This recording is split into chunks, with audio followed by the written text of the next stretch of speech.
Mayang Luciana yang dulu berbeda dengan yang sekarang.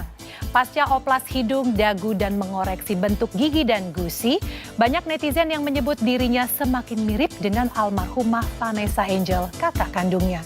Namun Mayang menolak cuma jual tampang hasil permakan di industri hiburan karena ia bisa menyanyi, memainkan alat musik, dan yang terpenting punya manner hingga layak mempresentasikan sejumlah brand ternama. Benarkah dalam tempo setahun Mayang mampu membeli apartemen dan mobil mewah secara cash?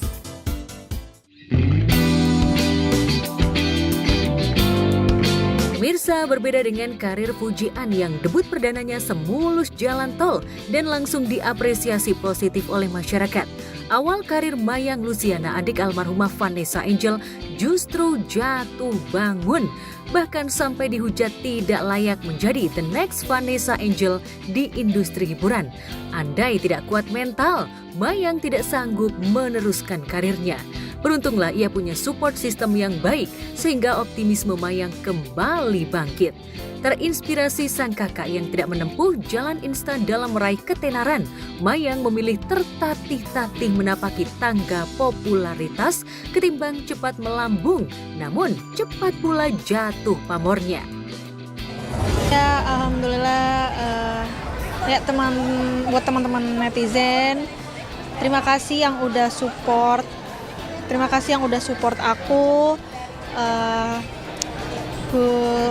Pujian kalian gak akan membuat aku jadi besar kepala, dan hinaan kalian atau hujatan kalian juga tidak akan membuat aku tumbang.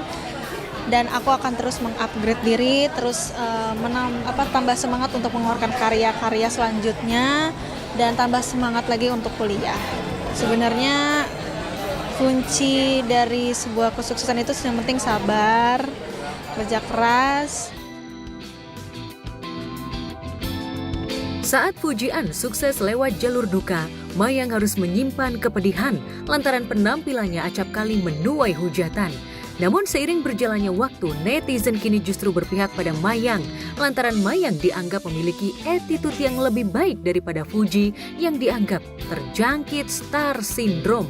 Lantas apa tanggapan Mayang terkait netizen yang masih membanding-bandingkan dirinya dengan Fuji? Soal dibanding-bandingin,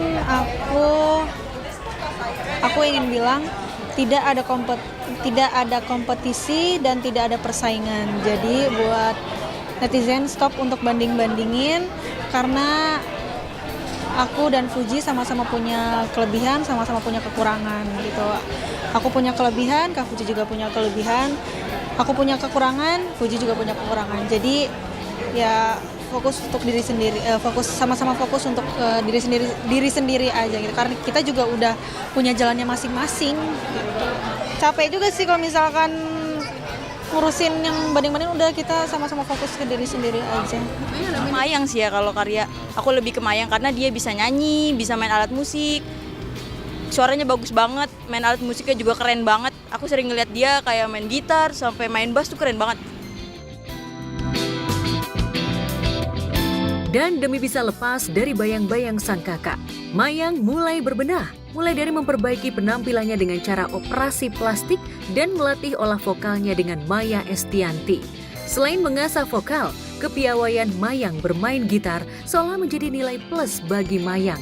Dan kemarin Mayang menunjukkan kebolehannya bermain gitar di atas panggung bersama sekelompok penyanyi cilik. Lantas mengapa Mayang memilih tampil ala rockers wanita?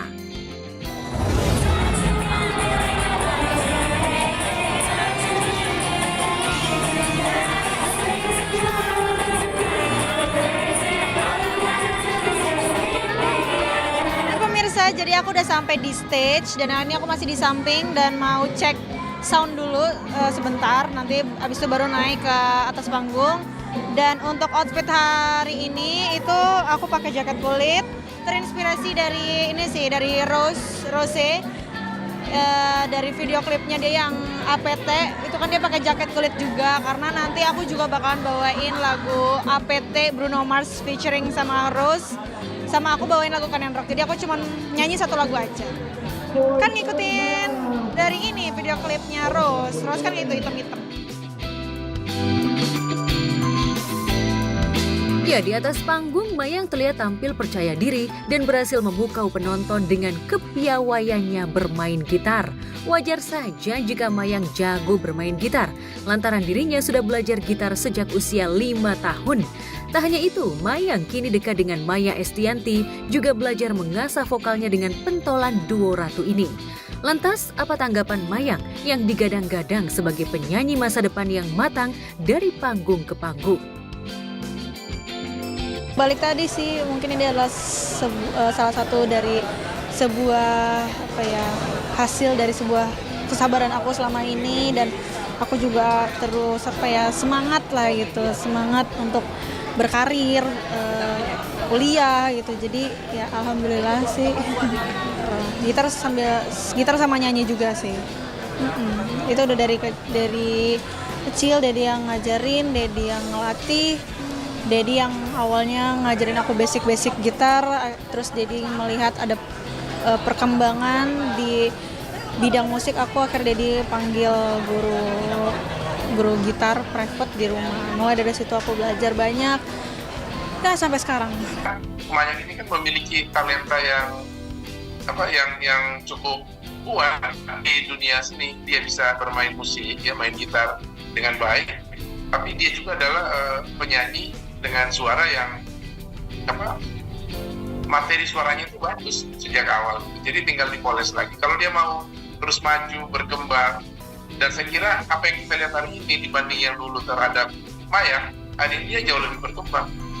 Dia bisa menunjukkan skill musikalnya dengan baik, dia nyanyi bagus, dia main gitar bagus. Tinggal satu lagi menurut saya, Mayang, untuk bertahan di dunia hiburan ini adalah dia menambah kemampuannya, skillnya bisa menulis lagu. Jadi bikin lagu sendiri, sehingga dia bisa bermain gitar, memainkan lagu sendiri, dan dia nyanyi sendiri. Itu jauh lebih keren. Kalau itu dia lakukan, dia akan meninggalkan jauh, puji kemana-mana. Karena bisa menulis lagu lebih baik, dia bisa ngalahin Agnes Monica. Karena Agnes juga belakangan ini baru menulis lagunya sendiri. Di usianya yang menginjak 21 tahun, karir Mayang pun semakin moncer. Bagaimana tidak, selain banjir tawaran off-air, dirinya juga banjir endorse. Tarif endorse Mayang pun digadang-gadang lebih tinggi dari Fuji, mencapai 3 digit untuk brand ternama. Bahkan dari hasil endorse, kabarnya Mayang berhasil membeli apartemen dan mobil mewah. Terus ya alhamdulillah lah bisa buat DP rumah. 10. Enggak. Berapa ya? 3 digit lah. Tidak selalu juga followers yang tinggi. Artinya peluang Mayang bisa lebih hebat, lebih tinggi dari Fuji. Apalagi tadi dengan segala kelebihan tadi. Dia anak kuliah, terus dia punya skill main gitar, nyanyi bagus, terus attitude-nya menarik. Kalau attitude-nya nggak menarik, nggak mungkin dia bisa bekerja di kantor DPR. Pasti anggota DPR atau kesekjenan nggak akan mempekerjakan orang yang attitude-nya nggak menarik. Karena itu kan kantor yang dimana jadi pusat perhatian di dunia politik Indonesia. Jadi masih muda, terkenal, dan memiliki banyak uang, membuat gaya hidup Mayang pun berubah. Mayang kini kerap berlibur ke berbagai tempat baik dalam negeri maupun luar negeri, bahkan berbelanja barang-barang branded. Namun Mayang bersyukur ada ayahnya yang sekaligus menjadi manajernya untuk membantu mengelola keuangannya agar dirinya tak boros dan bisa berinvestasi untuk masa depan nanti. Lantas mengapa Mayang lebih mempercayakan ayahnya untuk menjadi manajernya? Pasti jadi selalu ngingetin juga, karena kan aku kadang kalau nggak diingetin juga aku boros kan, karena aku jujur anaknya juga suka shopping gitu, pengen beli ini pengen beli itu, terus tapi Dedi selalu ngingetin kayak menahan aku untuk tahan, jangan terlalu boros, disimpan dulu uangnya, ditabungin dulu uangnya untuk kamu nanti beli rumah, beli mobil gitu. Aku tabung sih, kalau ya hasil endorsean, hasil job of air pasti aku tabung untuk masa depan aku juga. Kemudian untuk beli gitar sih, karena gitar itu kan juga sebagian dari hidup aku lah gitu. Karena aku secinta itu sama musik nih, kalau ngaku aja nih logo musik nih. Karena ya menurut aku beli gitar itu juga investasi buat aku, karena kan aku suka perform, jadi aku kadang kalau misalkan perform juga nggak mungkin pakai gitar itu terus kan, pengen ganti-ganti.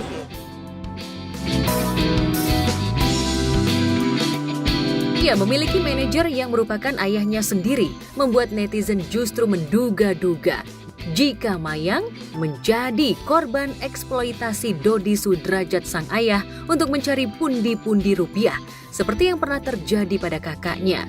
Sudah menjadi rahasia umum, Vanessa yang terjun ke dunia hiburan sejak usia 13 tahun, tak pernah menikmati hasil jerih payahnya sendiri, sampai keluar dari rumah dan hidup sendiri di usia 17 tahun. Kini, baik Mayang dan Dodi tak mau hal itu terulang kembali. Kalaupun Mayang memilih tinggal di apartemen, itu karena ia sudah dewasa, bukan remaja belasan tahun seperti kakaknya dulu. Keputusan hidup mandiri di apartemen juga dipilih Mayang untuk memudahkan mobilitasnya sebagai artis, mahasiswi, sekaligus pegawai magang DPR. Sih ya namanya orang tua pasti ngeprotek anaknya lah ya, apalagi aku anak perempuan satu-satunya. Ya pasti kalau ngeprotek itu udah pasti. Tapi kalau untuk jam pulang main tuh nggak ada yang gimana, ya pasti ada sih di jamnya. Paling kalau misalnya aku udah di atas jam 10 terus belum pulang, dia nanya kak udah di mana gitu. Tapi jarang sih aku kalau keluar, karena aku kemana-mana sama Dedi kan. Pasang badan, aduh, waktu, tenaga, pikiran, bahkan nyawa pun buat Mayang lah. Sudah meraih kesuksesan di karir, tak lantas membuat Mayang lupa daratan. Sebaliknya, Mayang ingin mewujudkan keinginan sang kakak agar dirinya menjadi seorang sarjana. Tak ingin menyia-nyiakan kesempatan, Mayang pun kini tengah menjalani pendidikan sarjana di Fakultas FISIP Universitas ternama, mengambil jurusan hubungan internasional. Bahkan yang membanggakan, Mayang berhasil lulus magang menjadi staf di DPR RI dengan nilai yang cukup baik. Lantas, adakah cita-cita Mayang yang belum terwujud? Kalau cita-cita aku yang pengen aku raih untuk kedepannya, yang pasti aku pengen insya Allah lulus tepat waktu sarjana S1 hubungan internasional, karena aku pengen banget merasakan pakai toga, terus bikin bangga Dedi, terus ya dengan harapan aku lulus dengan cum laude. Amin ya Allah, amin. Itu sih kalau harapan aku, dan ya semoga karya-karya aku lebih bisa diterima lagi sama pecinta musik Indonesia, dan semoga aku lebih semangat lagi untuk mengeluarkan karya-karya. Sementara buat Mayang terus kembangkan kemampuan kamu main gitar. Kalau bisa kamu cari gitaris hebat di Indonesia yang bisa ngajari. Saran saya sih kalau lihat cara kamu main gitar, kamu bisa belajar sama Topati ya. Biasanya artis seperti Topati itu masih punya banyak waktu, karena dia bukan artis yang siang malam ada di konser mana gitu, tapi mereka punya potensi musik yang baik. Terus nyanyi juga bisa belajar sama penyanyi yang lain. Tapi yang paling penting buat Mayang, setelah S1 kelar, S2 sampai S3, lo harus kuliahnya lebih tinggi dari Dian Sastro, dan jadikanlah Dian Sastro patokan lo untuk eksis di dunia entertainment. Itu akhirnya dari dia ngelakuin kayak main gitar gitu, itu mungkin hobi dia, dan itu positif banget menurut gue juga contoh orang yang suka ngedengerin orang main alat musik kayak gitu. Jadi bagus lah dia udah nggak mau ngikutin tekanan dari ayahnya, dia lebih fokus ke ngejar hobinya. Mungkin dia ada goal sendiri. Semoga dari dia main hobi kayak gitu, orang tuh mandang dia jadi positif lah, nggak negatif yang kayak dulu-dulu gitu, tekanan dari ayahnya.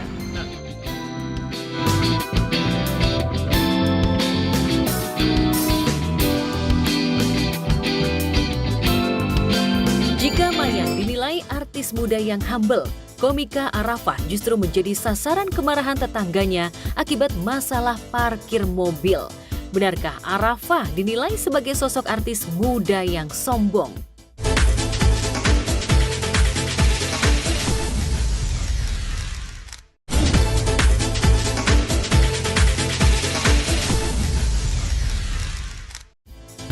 Soal mobil mewah, komika Arafah Rianti tak kalah dari Mayang Luciana dan Fujian. Aset properti Arafah pun lebih fantastis. Namun usai gencar pamer rumah mewah yang dibeli secara cash di kawasan elit Jakarta Selatan, komika Arafa Rianti kabarnya tidak disukai warga sekitar. Setelah didamprat tetangga karena parkir mobil mewahnya parkir sembarangan di jalanan kompleks, kabarnya Arafa didatangi RT setempat karena belum lapor pindah datang pasca menempati rumah itu bersama Halda Rianta adiknya. Lalu benarkah kakak dan orang tua Arafa auto gusar hingga meminta Arafa dan Halda kembali tinggal di Citayam, Depok? Sebelum kita menyaksikan fakta pamungkas, izinkan saya Dona Arsinta undur diri dari hadapan Anda. Saksikan terus Barista setiap hari Jumat pukul 10 waktu Indonesia Barat hanya di RCTI.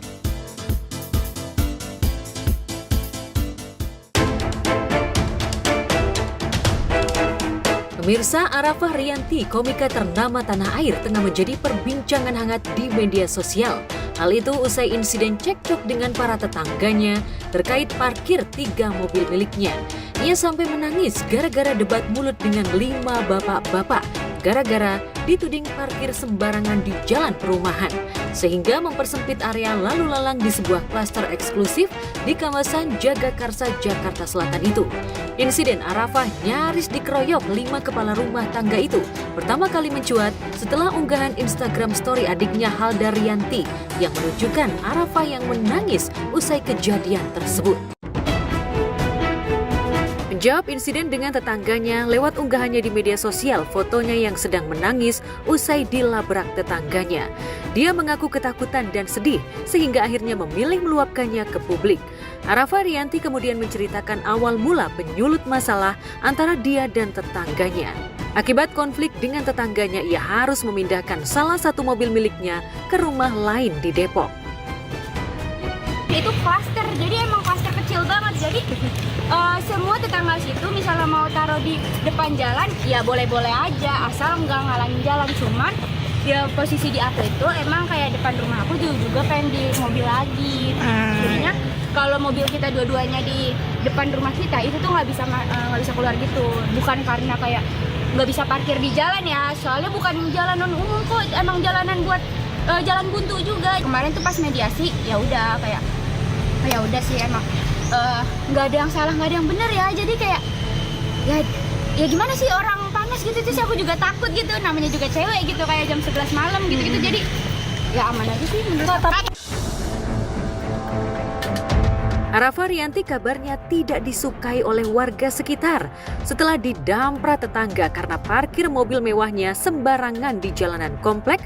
Kabarnya Arafa didatangi RT setempat karena belum lapor pindah datang pasca menempati rumah itu bersama Halda Rianta adiknya.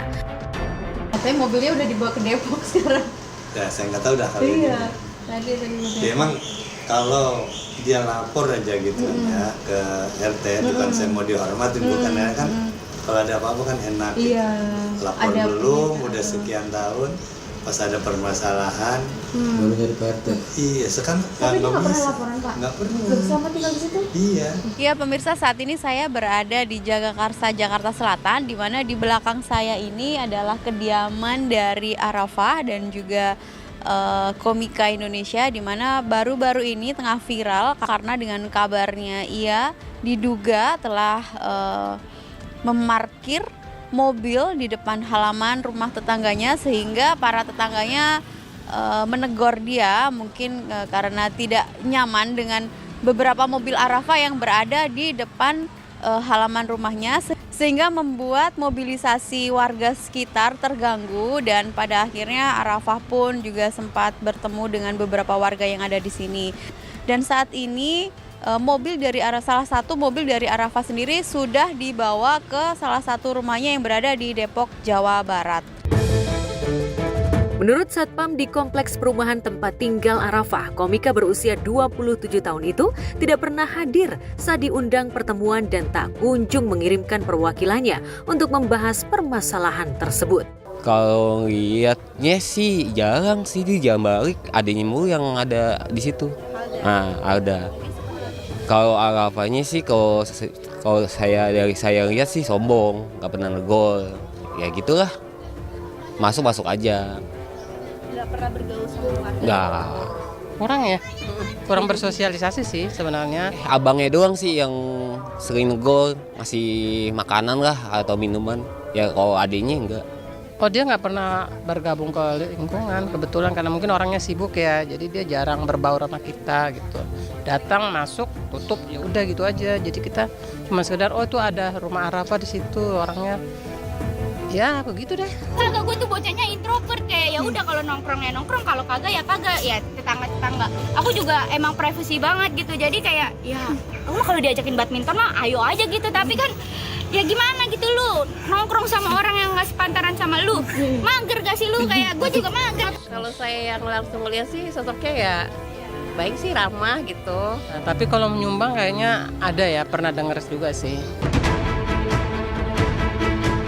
Sementara itu, sosok lain Arafah Rianti juga diungkap ketua RT setempat. Dan benarkah Arafah termasuk warga komplek cuek soal iuran sampah? Saya sendiri yang mengelola sampah dengan teman-teman, dengan iuran yang diberikan umpamanya 800, itu benar pas 800. Kalau memang Mbak Arafah nggak bayar, pasti otomatis akan berkurang ya. Beliau sendiri saya belum pernah ketemu ya dengan Mbak Arafah itu sendiri. Namun sekarang saya sudah pernah koordinasi dengan manajernya bahwasanya hal-hal atau berita-berita yang lalu itu sudah tidak ada lagi karena sudah musyawarah. Soal mobil mewah, Arafah Rianti tak kalah dari Mayang Luciana dan Fujian. Aset properti Arafah pun lebih fantastis. Memiliki kanal YouTube dengan 1 juta subscriber, penghasilan Arafah dari YouTube-nya cukup fantastis. Berdasarkan perhitungan Social Blade, Arafah diperkirakan mendapatkan penghasilan kurang lebih 1 miliar per tahun. Jika dihitung dalam jangka waktu per tahun, Arafah bisa mendapatkan 5,4 miliar per tahun jika video yang dibuatnya ditonton banyak viewers. Penghasilan Arafah bikin iri pihak lain karena dari konten YouTube dan endorse di Instagram, penghasilannya melebihi pendapatan Fujian dan Mayang Luciana karena subscriber dan followersnya lebih banyak. Sekali perform, Arafah meraup 50-100 juta untuk setengah jam tampil. Hasil pendapatannya itu ia investasikan ke bisnis PlayStation dan kos-kosan. Tapi lu juga misalkan di entertainment udah nggak ada juga, bisnis lu jalan mah tetap kaya-kaya aja lu. Kalau jalan, lu nggak boleh kayak gitu tahu. Kan sekarang Harus tapi optimis. jalan, tahu. iya, Lu tuh seakan-akan kayak bisnis lu lagi nggak jalan. iya, cuman kan kita nggak tahu 5 tahun ke depan kayak mana. Nama saya Ifdal, kakaknya Arafah. Arafah bagus, dia rajin menabung. Terus dia pinter buat usaha, muterin duitnya dia pinter bang. Iya emang ini dari dulu kita kan dunia rental bang ya. Dari sebelum Arafah naik juga emang rental di rumah, dulu rumahan masih kecil. Nah dia punya duit, dia buka lah yang seperti ini yang gede. Nyoba yang ada AC-nya, yang nyewa 3 lantai. Baru kita mencoba ini bang. Iya turut ambil. Kita yang ini semua, yang handle ibaratnya. Kita semua. Arafah cuman kayak nih gue modalin gitu, nih gue modalin, puterin uang gue gitu. Ya dulu mah gue apa sih gitu, rumah gue kecil juga, motor ada di ruang tamu, tidur di ruang tamu. Terus kayak sekarang tuh punya rumah yang lumayan gede tuh, kayak ada pekarangannya kayak gini. Gue tuh kayak sedih banget gitu. Apalagi ada tempat buat motor ya. Gue kan dulu pernah ngerasain jadi tinggal di rumah kecil. Namun, kehidupan asmara Arafah dengan Stephen Wongso tidak semoncer karirnya. Ia pun jarang mengunggah kebersamaan dengan kekasihnya itu di media sosial. Belajar dari kasus Arafah, status sebagai artis dan perbedaan kasta sosial, serta status belum keluarga seperti Arafah, setidaknya tidak menjadi halangan untuk membaur dengan warga sekitar. Alhamdulillah nggak pernah juga sih. Kayak the place I live, alhamdulillah kita tempat tinggal yang ramah lingkungan lah. Alhamdulillah enggak sih, nggak pernah ada keluhan parkiran juga, kayak adem aja. Kalau aku sih paling sama tetangga sama warga ya bahagia-bahagia aja, happy-happy aja. Paling mereka suka nyapa aku, nanya, "Kak, itu di TV kapan lagi gini segala macam." Jadi aku jadiin itu sebagai sarana silaturahmi juga biar bisa ngobrol-ngobrol sama tetangga kan. Enak, pada friendly semua. Kalau aku sholat ke masjid suka ketemu Pak RT-nya, salim, suka ngobrol-ngobrol, jalan ke rumah bareng kayak gitu. Jadi emang sangat amat friendly neighborhood di rumahku, jadi nyaman aku tinggal sini. Untungnya aman-aman aja ya. Aku berkali-kali pindah tuh tetangganya kayak memang ya udah gitu, satu sama lain kayak aman aja, santai aja. Aktor Dennis Adiswara dan Rafael Tan punya pengalaman berharga terkait kerukunan bertetangga. Keributan gitu, kayaknya nggak cuma artis aja deh. Tetangga-tetangga yang biasa-biasa aja juga kayaknya suka ada aja gitu kalau keributan-keributan gitu. Enggak sama sekali, karena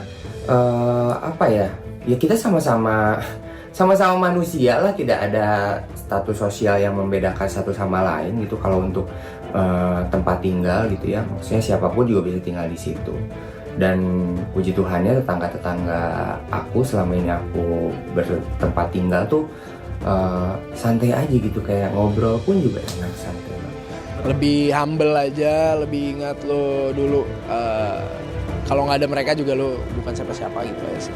Oke, Abang pernah ngalamin kayak di tempat sih, karena artis mungkin harus apa segala macam.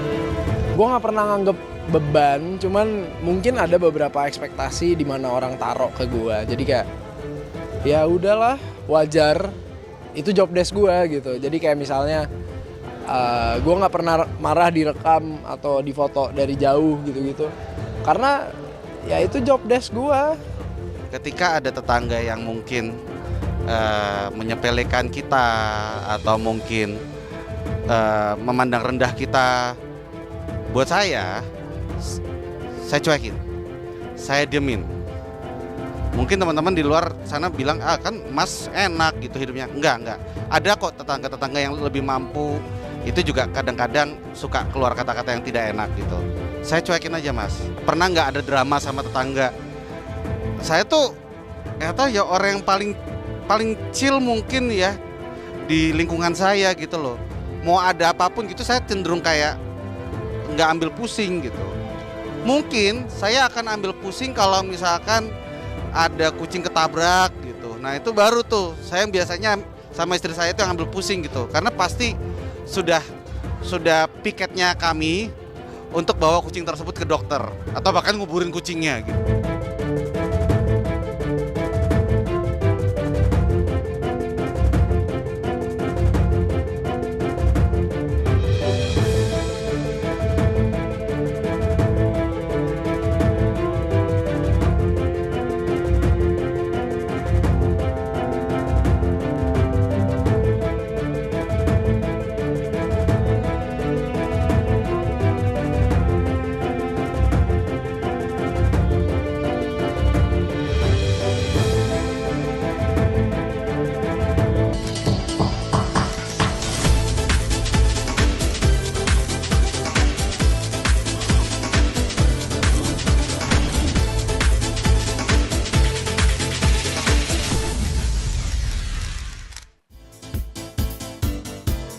Fujian Mayang Luciana, adik ipar dan adik kandung almarhumah Vanessa Angel, selalu dibanding-bandingkan netizen.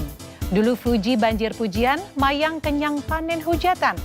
Tetapi roda terus berputar dan sekarang Mayang dipuji netizen karena talent dan attitude-nya dianggap jauh lebih baik daripada Fuji. Lalu benarkah pasca memenjarakan Bathara Ageng manajernya, image Fuji semakin memburuk? Image komika Arafah Rianti pun dipertaruhkan usai didamprat tetangganya gara-gara parkir mobil sembarangan di jalan kompleks.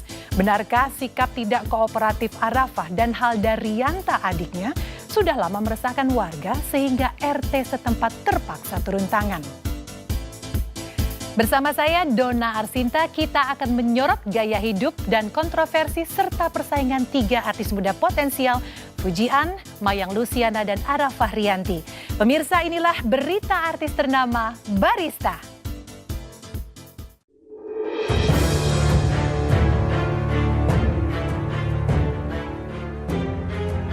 Bulan November 2024 seolah menjadi titik balik bagi Fuji An. Pada 3 November lalu usianya genap 22 tahun dan Fuji ingin move on dari kepedihan akibat kehilangan kakak kandung dan kakak iparnya, Bibi Andriansyah dan Vanessa Angel yang wafat sehari setelah hari ulang tahunnya. Tahun ini Fuji tak mau menjual kesedihan di balik perayaan ulang tahunnya. Ya, seperti lagu November Rain. So, never mind the darkness, we still can find a way.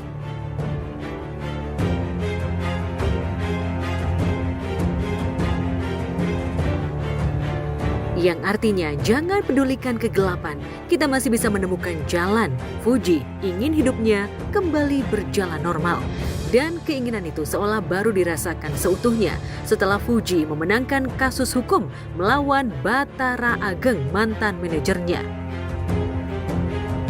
Tanggal 12 November lalu, Fuji merasa kebahagiaannya bertambah setelah Hakim Ketua Pengadilan Negeri Jakarta Barat memvonis Bathara bersalah atas kasus penggelapan uang senilai 1,3 miliar dan menjatuhkan hukuman 2,5 tahun penjara kepada mantan manajer bernama lengkap Bathara Ageng Hardikusumo itu.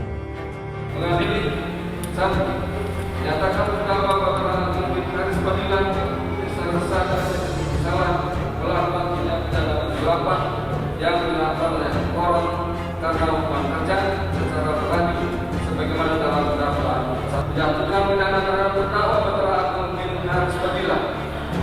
Oleh karena itu dengan pidana penjara selama 2 tahun dan 6 bulan. Aku lumayan puas sama hasilnya. Uang bisa dicari lagi mas, tapi kan kalau keadilan kan susah ya. Puasan hati, ikhlas itu susah. Kalau uang bisa dicari lagi insya Allah. Namun, usai pembacaan putusan, pernyataan Ari Arsianti ibunda Bathara membuat Fuji dan keluarganya naik darah. Ari menyebut putranya dikriminalisasi karena jauh sebelum Fuji lapor polisi, putranya sudah membuat kesepakatan damai dengan anak Haji Faisal dan Dewi Zuhriati itu. Bahkan kesepakatan damai yang dibuat di akhir tahun 2022 itu terjadi di rumah Thorik Halilintar yang saat itu masih berstatus kekasih Fuji. Nanti juga semua misteri ini akan terungkap, itu aja, bakal terungkap. Ya yang terakhir vonis itu saya ngelihat yang terakhirnya pernyataan dari pledo yang dibikin sama lawyer segala macam ya lemes saya nggak ada yang dikesampingkan, saya merasa dikriminalisasi, merasa gimana maksudnya kalau saya dibilang nanti membela diri, membela anak katanya salah, ini itu salah saya bilang. Karena kenapa? Karena udah banyak bukti. Kalau ada yang nggak mungkin sampai ke hukum dong. Kalau memang ada niat untuk menyelesaikannya secara musyawarah, secara kekeluargaan. Kalau ada ngapain kita ke hukum? Kalau memang anak saya salah, kalau anak saya salah, yang diperiksa tolong mas rekening anak saya, bukan ya rekening pelapor mas. Yang dipertanyakan kan sama kemarin sama lawyer rekeningnya pelapor yang di iniin. Yang bermasalah ini kan anak saya, aturan rekening anak saya yang diiniin. Auditnya sendiri kan, mas bisa tanyain sendiri kalau mungkin hadir waktu jadi saksinya mereka. Auditnya ya orang keuangannya dia juga, mas. Isi kesepakatan menyebut setelah menyerahkan uang dan aset senilai 500 juta kepada Fuji, Bathara akan mencicil kekurangan sesuai termin. Namun, kesepakatan itu diduga dilanggar oleh pihak Fuji sendiri. Usai menjenguk Bathara di rutan Salemba, Ari Arsianti mengungkapkan jeritan hatinya kepada tim Star Pro. Kebenaran makanan kesenangannya dia itu ayam sama padang. Ya, nasi padang. Tadi sempat ngobrol apa aja Bu kita? Ya dia bilang Bu paling nggak dia tadi bilang kirim salam buat masnya, buat orang media. Kecewa pasti karena dari awal bikin surat untuk perdamaian, penandatangannya di rumah mantannya dihadiri 4 orang saksi. Nah, dari 1,3 M yang udah dikembalikan sebenarnya berapa sih? Kurang lebih iniannya ya hampir 500, tapi yang jelasnya itu waktu di rumah mantannya itu langsung ditarik. Kalau saya mempertegasnya di rumah mantannya itu sebesar 204 juta langsung ditarik. 204 juta, Mas. Oke, tadi sudah bilang 500. Hampir 500 karena berupa cicilan. Jadi cicilan itu dari bulan Desember langsung ditarik itu anak saya ini nyicil di bulan Januari sampai Juni 2023. Tapi ya itu yang jadi masalahnya saya. Kenapa perjanjian itu dibilang dari 2022 Desember sampai dengan Juni 2023 itu, Mas, yang jadi persoalan saya. Ya kalau soal itu saya tidak tahu persis ya, tapi secara mendalam banget tidak ya, tapi rasanya apa ya? Iya, belum pernah rasanya, tapi Allahu alam lah ya. Belum pernah, saya juga tidak 100% lah terlalu menerima atau mengetahui hal itu. Ya, ada 4 orang yang menandatangani kesepakatan damai antara Fuji dan Batara. Selain mereka ada Thorik dan Dery Regar. Sayangnya setelah putus dari Fuji, Thorik seolah tak mau berurusan lagi dengan tetek bengek yang menyangkut Fuji. Sehingga ia tak bisa menjadi saksi yang meringankan Batara. Asa Batara dan ibundanya sempat membuncah ketika Dery Regar menyatakan setuju untuk dihadirkan di persidangan sebagai saksi yang meringankan Batara. Namun, di detik terakhir tiba-tiba Dery Regar batal membela Batara dan berbalik pasang badan membela Fuji. Namun, Batara dan Ari Arsianti tidak mau menyalahkan Dery Regar. Saksi pertama pelapor, Fujianti, kakaknya Fadli Faisal, Dery Regar. Ya, 4 orang saksi itu ya antara lain pihak pelapor, kakak, pihak orang keuangan, sama satu lagi sebenarnya itu yang saksi yang meringankan buat saya sebenarnya. Saksi ada charge si Dery Regar itu, Dery Regar sebenarnya. Tapi karena kemarin dia ada yang nggak ngerti lah ya, ada apa? Ya mungkin nggak ngerti lah sampai dia bilang berhalangan ini itu. Aku nggak bisa Tan, ya udah sampai aku menghadirkan pihak ada chart itu dari adikku sendiri karena yang mengetahui persis gitu gimana jalan cerita kronologisnya gitu aja Mbak. Sekarang gini Mas ya, waktu ditanya sama hakim juga dia udah nggak mau Mas, dibikin RJ juga nggak mau, dari mulai Polres nggak mau, ya maksudnya kita masa memaksa Mas. Jadinya memang udah nggak ada komunikasi. Iya udah nggak ada komunikasi karena dari awalnya juga dia memang udah nggak mau. Ditahan sejak Juni 2024, Batara lebih sedih karena tak bisa menjaga ibundanya yang mulai sakit-sakitan. Meski merasa dijauhi teman-temannya yang juga satu circle dengan Fuji, Batara berusaha untuk tabah. Ia enggan mengajukan banding karena sudah lelah menjalani proses hukum. Kadang-kadang banding itu juga nggak ini Mas.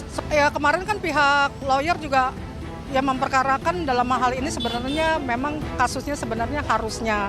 Karena ada utang piutang, udah ada surat perdamaian dalam arti pihak sana yang bikin tapi pihak anak saya nggak bikin, harusnya sih ya media bisa tahu lah ya. Itu jadi apa perjanjian itu apa hukum perdata lah jatuhnya, bukannya pidana.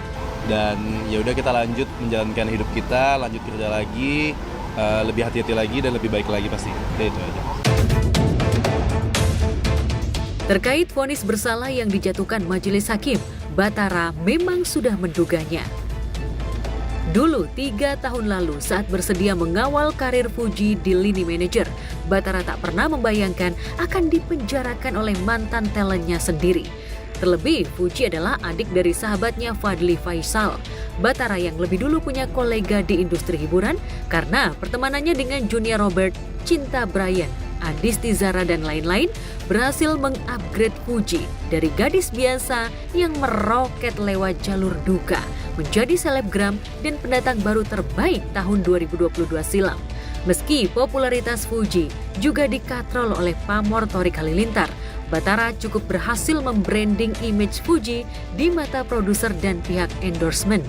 Berkat Batara, Fuji laris manis menjadi brand ambasador bintang iklan sejumlah produk, bahkan main film layar lebar.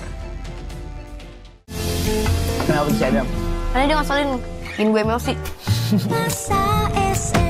Ingat, lo masih pacar gue.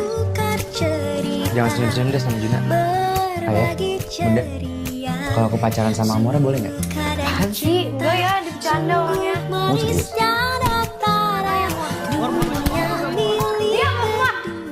Mungkin kita emang gak hidup di dunia dongeng. Tapi boleh kan? Aku jadi pangeran terus jadi jodoh kamu karena sepatu.